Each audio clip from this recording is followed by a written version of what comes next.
Hello, everybody. Welcome back to another episode of Bobcat Corner. This is episode number 87, and I'm your host, Stephen Vitt. I'm joined by my co-host. He is the co-founder of BobcatTech.com, Mike Coleman. Thank you so much, Mike, for joining me here.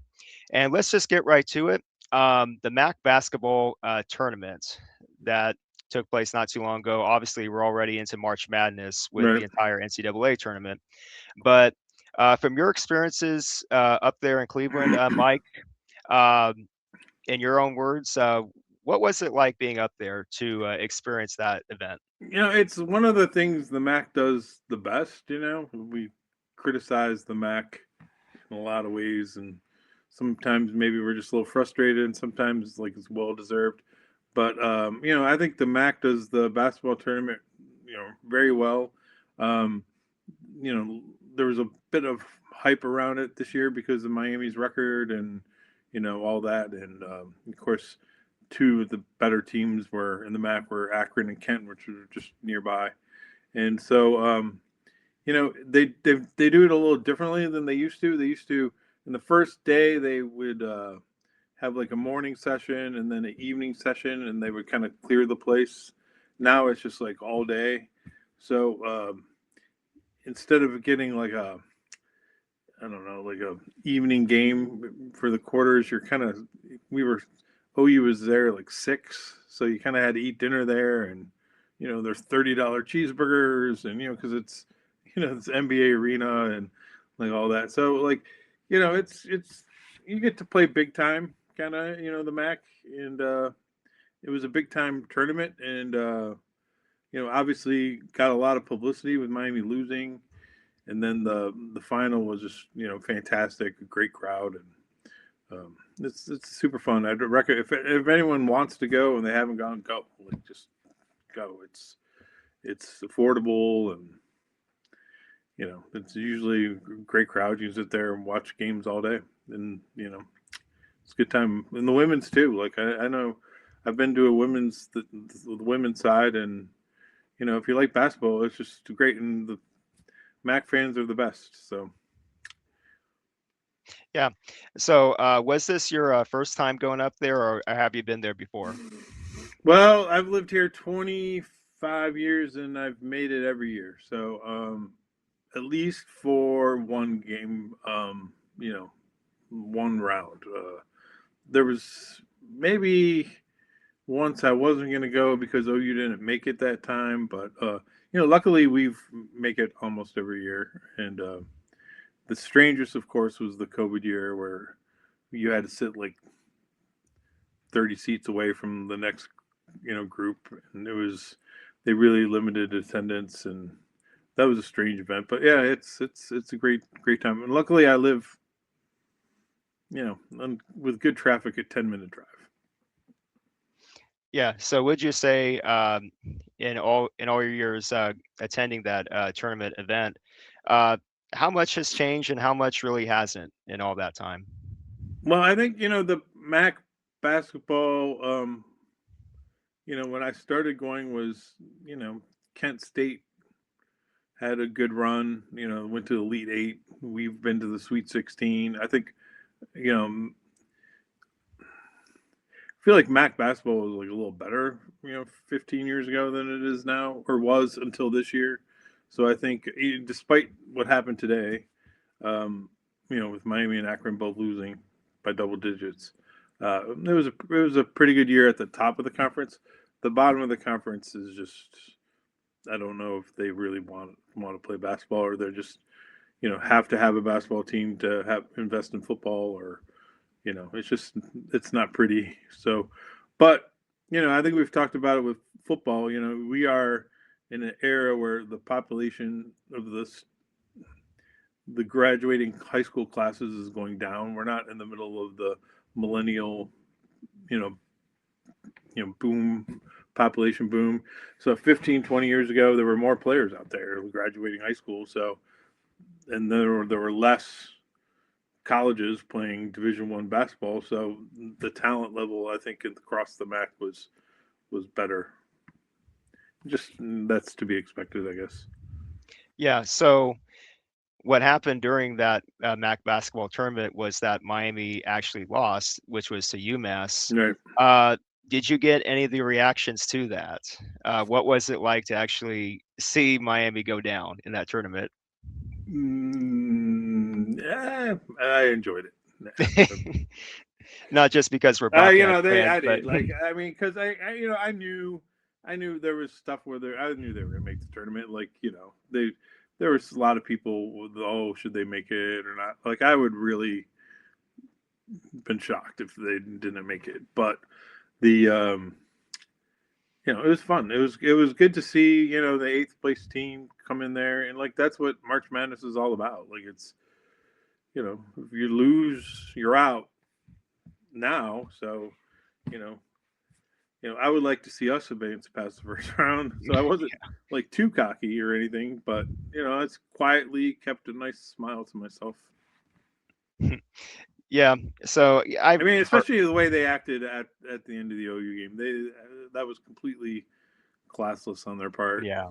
So I was, that's part of the rivalry, though. Like 10 years from now, we'll all laugh about it. Yeah, so I heard all this stuff about, oh, Miami, should they be in the NCAA tournament? Should they not? I found it all really laughable because putting our rivalry aside, uh, the RedHawks, they earned it. I mean, Sure. as much as you hate to say it, they did earn it. And so when I hear talk about, oh, should it be a bubble team or something like that, I'm like, what are you guys looking at when you're Yeah, watching these games? and we talked about it on the football side. Like, there's no central scheduling, so you can't blame a team for their schedule. Like, it's Right, if teams won't play you, like you can't.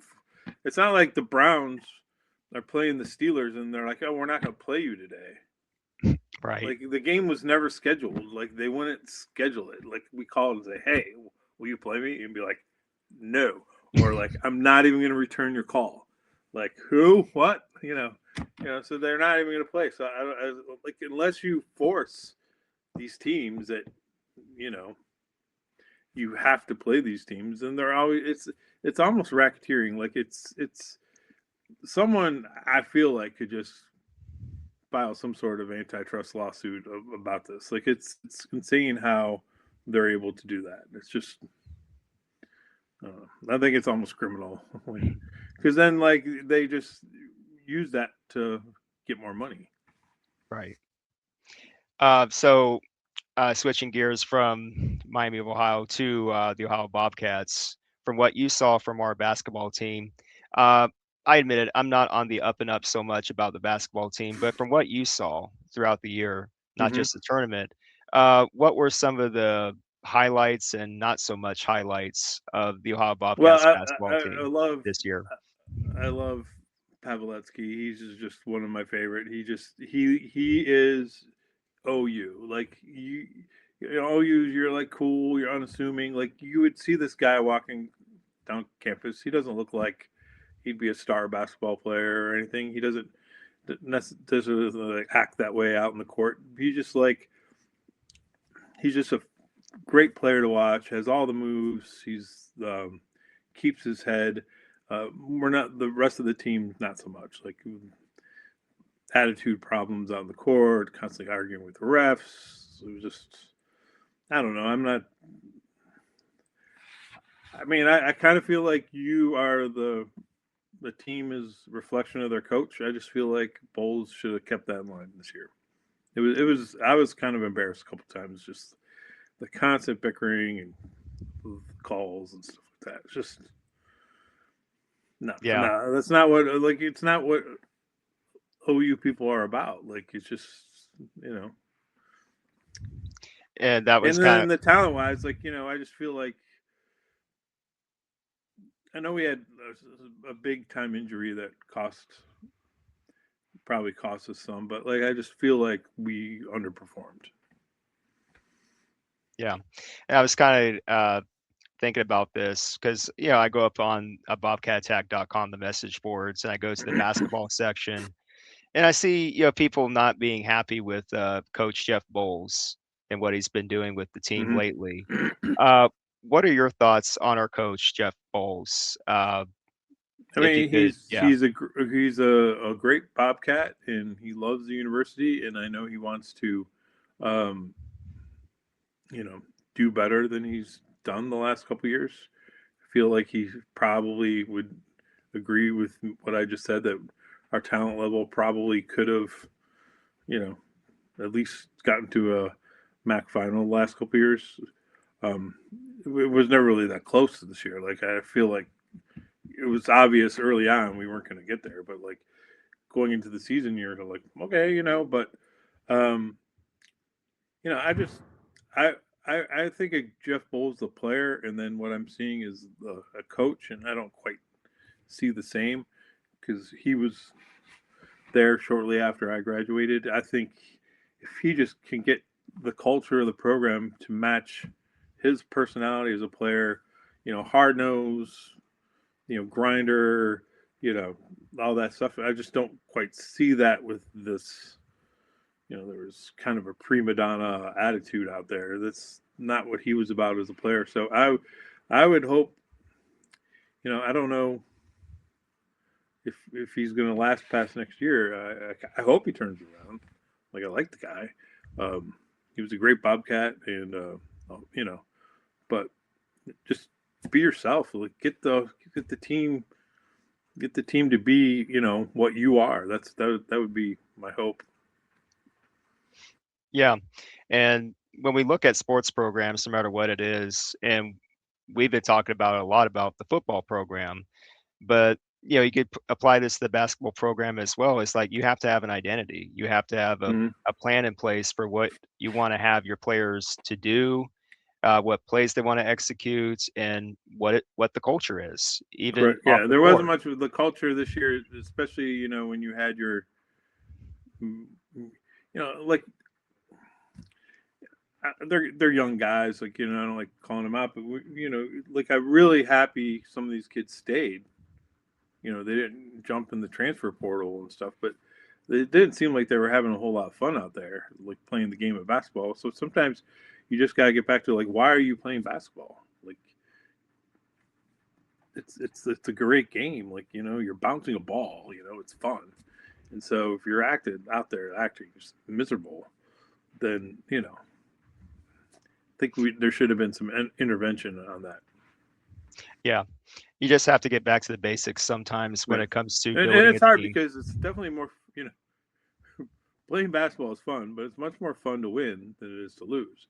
So, when you have maybe, this thing that I'm going to be better than I am, and maybe it was like this false sense of, you know, talent or whatever, when it didn't go well, like it imploded, and they kind of got it back together for a while. And I was hoping, but it just seemed like you couldn't win, stretch even 2-3 wins together. It was just constantly up and down and losing home games you shouldn't have lost. And it wasn't a great season. But I'll always remember, Jackson Pavlovsky is just one of my all-time favorite Bobcats. So, switching gears here to another topic that we were going to discuss, that article by CBS Sports written by Chris Hummer that was back on the 9th about Miami of Ohio making investments in all their sports programs. You've had the chance to read that article, Mike? Yeah, definitely. Yeah. What are your thoughts on that? I think Miami and I believe Western Michigan and I think even to a lesser extent us and Bowling Green and Toledo. Seems like there is an effort. Maybe not. You know, I know our situation's gone up. Probably not anywhere in the neighborhood of Miami, but I think there's a push to get people to contribute to that sort of thing. But again, just like basketball, what's the bottom half doing? Like, is Miami, gonna get in a situation where if they have a good football season or we have a good football season, the same thing isn't going to come back again, when it comes to maybe making, a 12-team playoff or whatever it is. Well, they didn't play anybody. You got Sacramento State. You have Eastern Michigan, and it's just eventually I think there's going to have to be a thing where you want to be around people who are putting in the same effort into a sport that you are, financially. So, um, again, Miami at 8 million isn't anywhere. We're a lot closer to them than they are to Alabama. Yeah. Who, they have probably one player who could make that much. So yeah, so it'll be interesting to see how, again, this is all we've talked about in the conference realignments and where's this all going to shake out. So yeah, and we haven't seen much of a necessarily where the money necessarily pays off in success. So I've seen some data where it's just like all over the map. Some teams are just, look at Florida State, lost like $50 million, and it's a disaster. Yeah. So other teams like James Madison, was getting like the money. So now they have a little more money, so they're putting into the program. Are they gonna still? Sometimes like when you're got the chip on your shoulder, it like helps. So I don't know. It'll be interesting to see. Again, like I've been around long enough. I've seen the dynasty proclamations when we went to, John Gross took us to great heights. There was the dynasty proclamations. We had a great recruiting class. Well, he left. It didn't happen. Even the players that stayed, like DJ Cooper, like they're like, we're gonna do this, and then it just didn't work out. So, Mac dynasty proclamations, we'll have to see. Yeah. But good for them. I'm glad. They're doing it. I'm glad someone's doing it, because I feel like sometimes, in this, it's we will contribute to a program as alumni, human nature, when your rival does better. So Miami's doing really good. It'll be like, I want that. So then you start talking. You know what I mean? Right. So hopefully that'll like spur on us to, contribute more to the NIL or whatever. I think it has gotten a little better. We definitely keep it quiet, but at least the institutional support of the program seems like it's not going down. Like we added an assistant coach this year. Like it'll be interesting to see. We haven't packed it in, but we're definitely not spending as much as Miami is. So we'll have to see how that works out for them. But they have a hockey, Division I hockey team and all that. Yeah. I find it interesting when I read that article, how it highlights all the financial stats for Miami of Ohio, what they're doing, the $242 million proposed multi-purpose arena they're going to be building. And, that's no small thing, obviously, when you're building something like that. And also consider the location, Oxford, Ohio. They are just outside of Cincinnati. So, of course, you would have connections to a big city like that. I feel like they are in a good position that their enrollment is steady and increasing, and we're in a good position with steady and increasing enrollment. Some of these schools just can't put any money into it when their enrollment's going down. So it's like, how are you going to justify paying off, the debt that you're going to take? So again, like, who knows with like AI and all that stuff? Like, who even knows the future of universities? Right. So I also find it interesting in that same article that there was a one-liner in Chris Summer. He said the MAC is not a wealthy league. Well, that's the most obvious thing you could state with that. The MAC is not a wealthy league, but then you have schools like Miami of Ohio and our school, Ohio University. We are making moves here and there to make investments in various programs. Yeah, I mean, if I had money to spend, I would completely remodel the convocation center. I would, do some things, with the players and all that. It's some of the stuff starting to, show some age in Athens. So, at some point, there's been stuff done inside the combo, but I think there could be stuff done around campus. I could easily spend a lot of money there. I mean, if Yeah. I had it, and I'm sure the AD could too. But Oh yeah. like that's his job, so hopefully he does a good job. Yeah. If nothing else, in summary of this, it is good to know what your arch rival is doing, so that Definitely. you can take some notes and that you could eventually apply it to your own university and say, yeah, we could do it to some buildings of ours. Well, We right. can I do it mean, to some programs. Yeah. if you're the president or the AD and you're going to alumni and you're saying Miami's doing this to keep up with them, we need to do this. They're probably, I would hope, more likely to write a check than if you're saying, then they're saying we need this money. Well, what's Miami doing? Nothing. They're not doing anything. You'd probably be like, well, if they're not doing anything, we're not going to. But so I mean, that's why I think there's always this, keeping up with your rival. But I mean, at some point, Miami, OU, Toledo, Western Michigan, maybe they outgrow the MAC. I don't know. We'll have to see. That's Yeah. just because the bottom of the MAC is like, Kent, and Akron. Um, I think Akron was like, I think they've had some success, like in the last 20 years or so, and they definitely have the great basketball programs. So Yeah. It'll just be like a wait I'm, and see kind of process for yeah, the I'm very entire jealous league. of their basketball success. Yeah. So yeah, we'll just have to wait and see what's going to happen here with all these investments being made by these universities. So we'll stay tuned about that. Um, so the next topic is a Yeah, I couple mean, of let me additions. Go ahead. put it this Go way ahead. about their new arena. Like Akron built this beautiful stadium. It hasn't paid off at all. Like it's empty. So again, they're looking great now. They're having this undefeated season. Their coach gets $3 million waved in his face. These players are walking off the court today after their loss, getting texts like, "Come to my school, pay hundreds of thousands of dollars, if not more." Can they match that? I don't know. Like it's again, like it sounds like a lot, but it's not anywhere.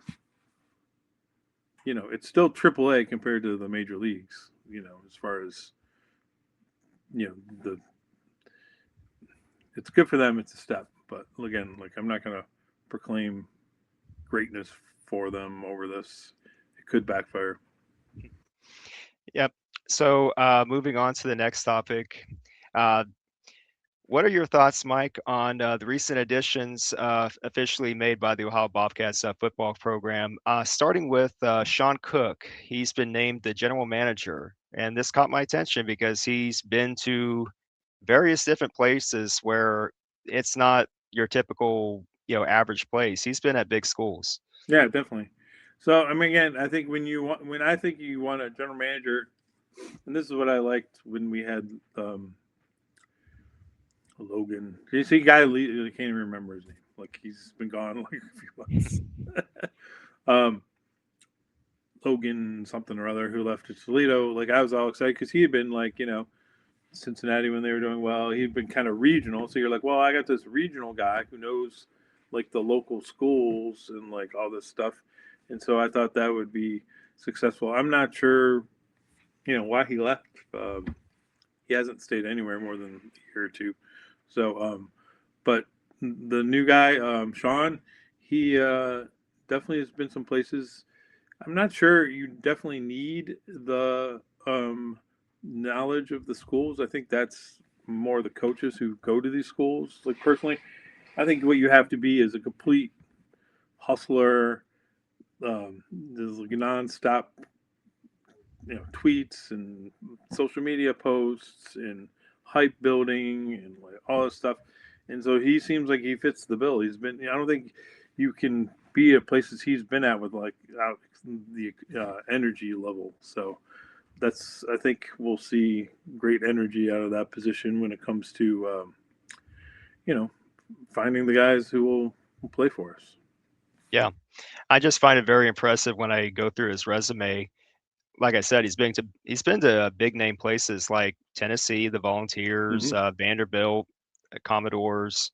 Uh, yeah, he spent 1 year in the NFL with data analytics. I found that very impressive. Yeah, Uh, then he went to UConn for a year. Then he went to Duke for a year.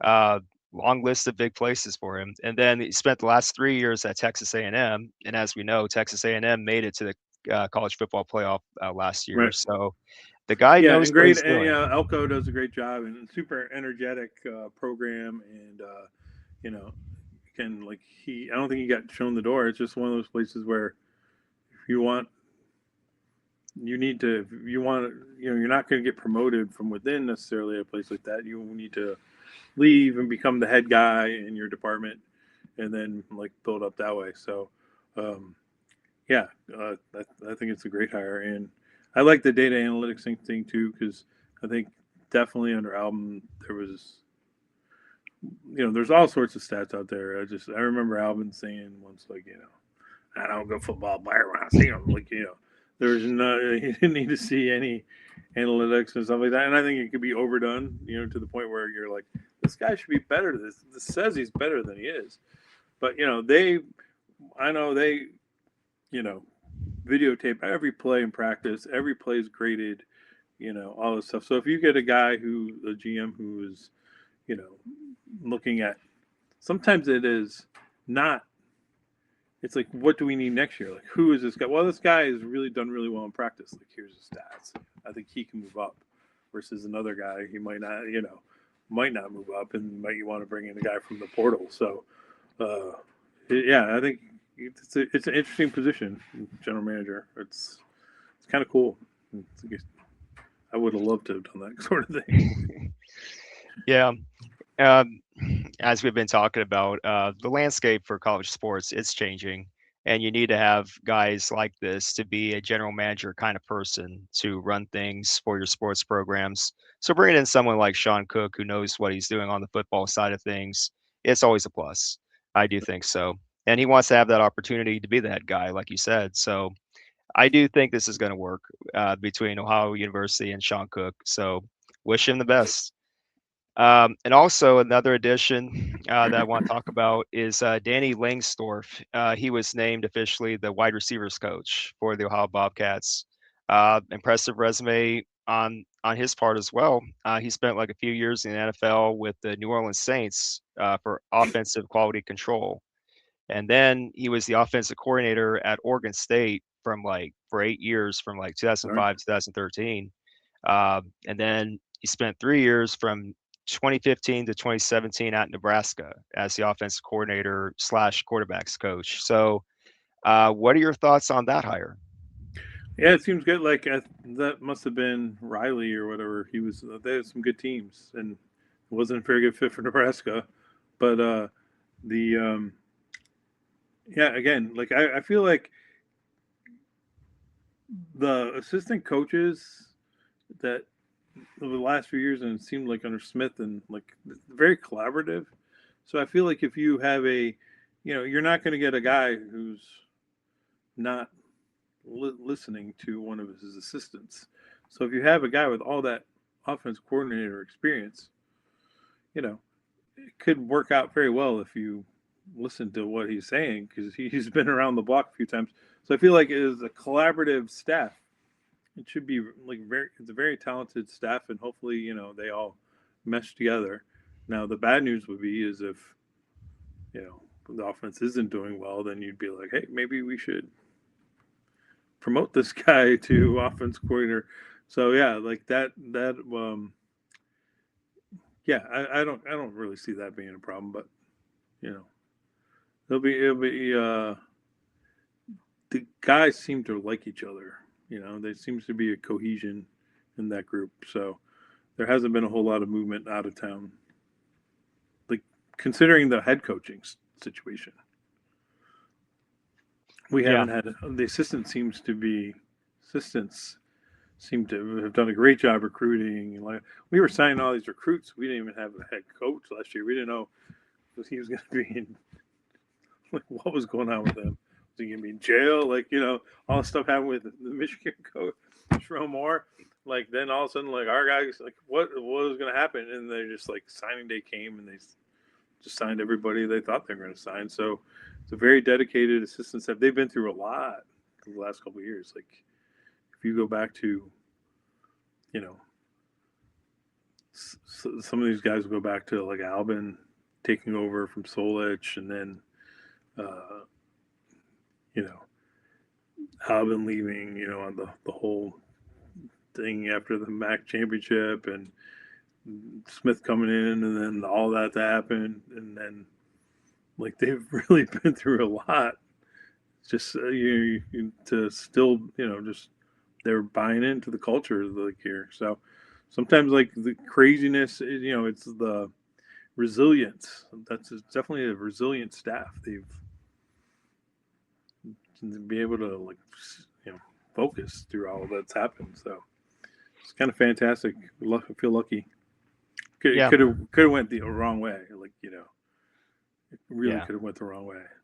Like after Albin, and then to have the same kind of thing happen, it could have really this off season really could have not went the way it did. So does that translate over to another winning team? I hope so, but like it's didn't get blown up, which I don't think anyone really wanted it to. Yeah. It was a trying time last year, following all the stuff with Brian Smith, and I covered it when it came out. But yeah, it was a trying time for the coaching staff. I could only imagine what was going on there, and I'm glad that our university, we chose to stay the course with them because they're hardworking guys, like you just said, and they deserve to have this opportunity to keep the ball rolling, so to speak. And, Yeah, I think both yeah. situations, there was lucky that we were playing in a bowl game, Hmm. and then they can kind of get like that free tryout. Like, how's this going to work? And then you could see how it was going to work. Is the last two bowl games were great, so it was kind of an easy choice. But if we're not in a bowl game, then and you have a new AD, like who even knows like what's going to happen? Like it could be we could be sitting like looking at a roster like who are any of these people? We're like who even know? Like it's just things can happen so fast in college football now, and it's kind of crazy because the first year we lost just so many people in the portal. We had like 80 new players or 70 new players or something like that, and it's actually been somewhat. I mean, I hate to say it when you're getting 45 new players that's steady, but that's you're not looking at the roster like who are any of these people. Right. So we have we've lost a lot of our line, but we have a lot of them stepping in. Who played a lot last year and backups and stuff like that. And I remember seeing like some of these guys come in when one of our guys would get dinged up, and like okay, we're gonna be just fine. You didn't notice any like slack off. Now, can they be a cohesive unit? Like I don't know. That'd be interesting to see. But our defensive line's like back. It's like the first time in forever that we have like 5 or 6 at least defense linemen back. So it should be a fun year. Yeah. So going into that, right around the corner is a lot of spring practices for the Ohio Bobcats football team, and you mentioned it to me not too long ago. So what are you looking for when it comes to that? The upcoming spring practices here in April for the Bobcats, and of course the spring game, which is coming up on April 18th, I think. Well, I mean, obviously, I think everyone wants to know who the starting quarterback is, right? So that's just we got. Who do we got? We got Poulos. He's probably the guy because he's played the most, right? Or is the only other guy who's played? Because I don't think we didn't have any. A third guy never even made the field last year.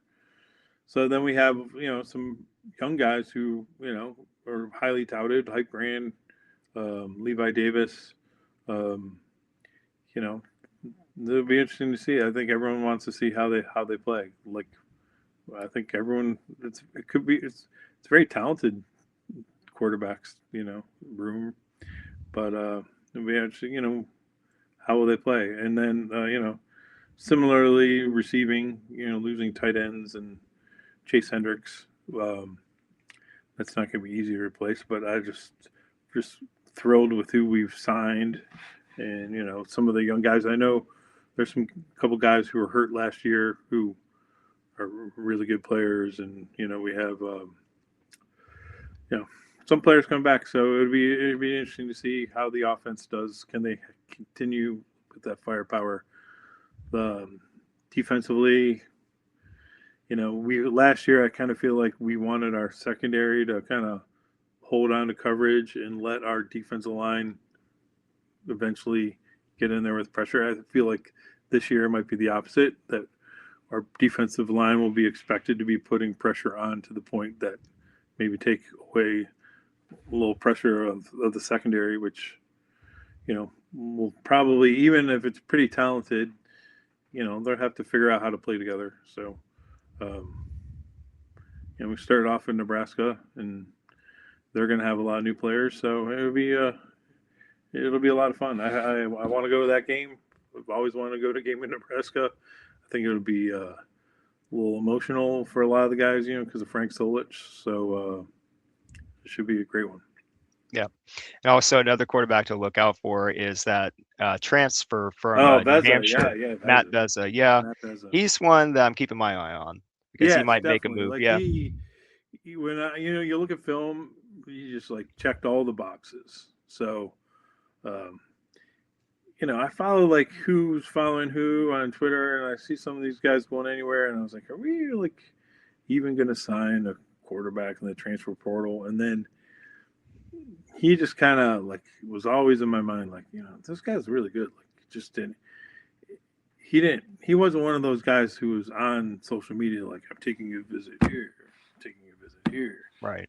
So you didn't really know. He just kind of was boom, we got this guy. And but I think we kind of like it that way. I've seen us offer some people, and then it's almost like people are watching who we offer, and then they'll offer them. Yeah.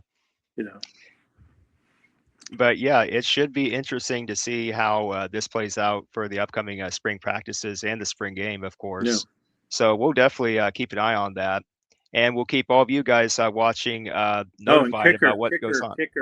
Kicker, yes, the special teams. Oh, special teams. Right between here.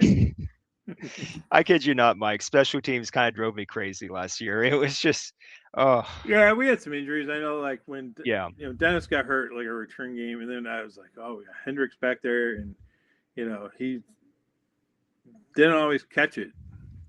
And then I feel like a lot of times, there's some times where we gave up 20, 30 yards in field position because we had we kind of lost our punt returner, and who was good at catching the ball, and Hendricks could catch it, but I just they're probably telling him don't get hurt too, right. So you don't want to. We needed him out there. He's great. I wish him the best at Cal.